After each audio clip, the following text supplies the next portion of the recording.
नमस्कार। भारत में 15 अप्रैल से बर्थ सर्टिफिकेट को लेकर एक बहुत बड़ा नियम लागू हो गया है जो हम सबको जानना चाहिए। तो आज हम इसी पर बात करने वाले हैं। इस जानकारी को अच्छे से समझने के लिए हमारे साथ अंत तक बने रहिएगा।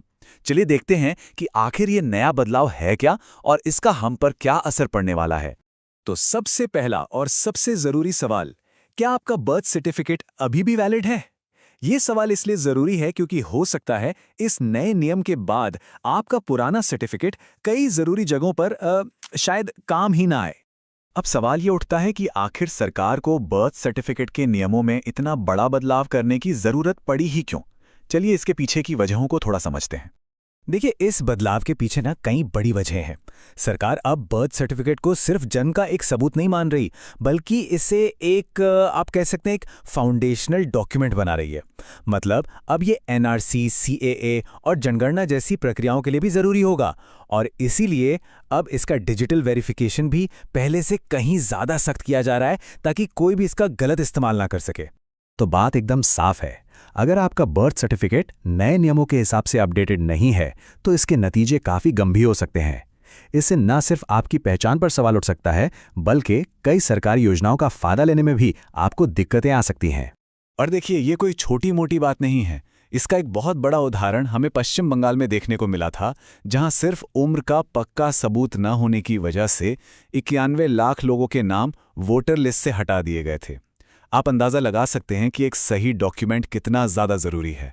चलिए, अब आते हैं एक बहुत बड़ी गलतफहमी पर। हम में से ज्यादातर लोग यही मानते हैं कि आधार कार्ड हमारी डेट ऑफ बर्थ का प्रूफ है ना?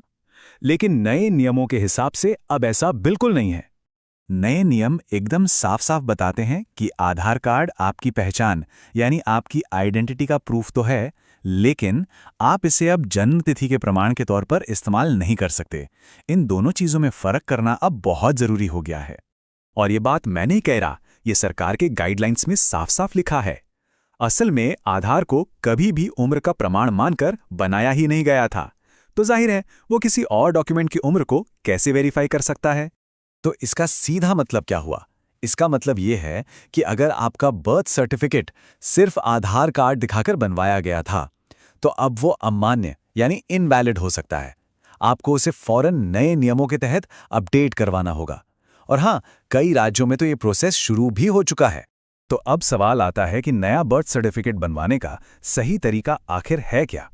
देखिए, सरकार ने इसे आसान बनाने के लिए उम्र के हिसाब से पूरी प्रक्रिया को अलग अलग हिस्सों में बांट दिया है। चलिए इसे समझते हैं। पूरी प्रक्रिया को आप देख सकते हैं 4 उम्र की कैटेगरी में बांटा गया है। मतलब एकदम नए जन्मे बच्चों से लेकर 30 साल से ज्यादा उम्र के लोगों तक। सबके लिए नियम थोड़े थोड़े अलग हैं। आइए एक एक करके इन्हें देखते हैं। सबसे पहली और सबसे आसान कैटेगरी है नए जन्मे बच्चों की।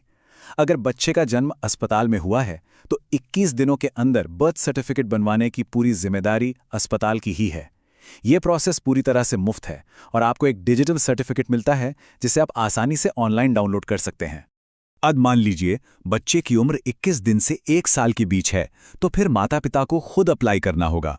अगर आप शहर में रहते हैं तो नगर निगम में, और गांव में हैं तो पंचायत या ब्लॉक ऑफिस जाकर यह प्रक्रिया पूरी कर सकते हैं। इसमें करीब 10 से 15 दिन का समय लग जाता है। अगर उम्र 20 साल तक है तो प्रोसेस थोड़ा और सख्त हो जाता है। अब आपको 10वीं की मार्कशीट या पासपोर्ट जैसा कोई मजबूत डॉक्यूमेंट देना होगा। और यहां एक बात पर खास ध्यान दें, आधार कार्ड यहां भी काम नहीं करेगा। आपका एप्लीकेशन एसडीएम या डीएम ऑफिस से वेरीफाई होगा और हो सकता है इसके लिए अधिकारी घर पर जांच करने भी आएं। और अब आते हैं सबसे मुश्किल कैटेगरी पर, यानी 30 साल से ज्यादा उम्र के लोगों के लिए। ये पूरा प्रोसेस ऑफलाइन है। इसमें आपको पहले मजिस्ट्रेट से लिखित आदेश लेना होता है, फिर कोर्ट से एक एफिडेविट बनवाना पड़ता है और अपनी ही उम्र के 2 गवाहों की भी जरूरत पड़ती है।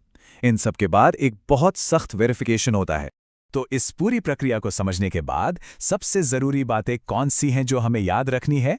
चलिए एक बार फटाफट से सब कुछ समराइज कर लेते हैं। तो याद रखने वाली सबसे जरूरी बात, बर्थ सर्टिफिकेट अब एक फाउंडेशनल डॉक्यूमेंट है, कोई मामूली कागज नहीं। दूसरी बात, आधार कार्ड अब उम्र का प्रूफ नहीं है। और तीसरी, अगर आपका पुराना सर्टिफिकेट सिर्फ आधार पर बना है तो वो इनवैलिड हो सकता है। इसलिए सबसे अच्छा यही है कि आप अपने दस्तावेजों को एक बार जरूर जांच लें और जरूरत पड़े तो उन्हें अपडेट करा लें। और आखिर में ये सब एक बड़ा सवाल जरूर छोड़ जाता है कि दस्तावेज़ों की इस दुनिया में हमारी अपनी असली पहचान असल में कितनी सुरक्षित और मजबूत है। इस बारे में सोचिएगा ज़रूर। ऐसी ही जानकारी के लिए सब्सक्राइब कीजिए ऑल कैन स्टडी को। Thank you. चलिए नेक्स्ट वीडियो पर मिलते हैं।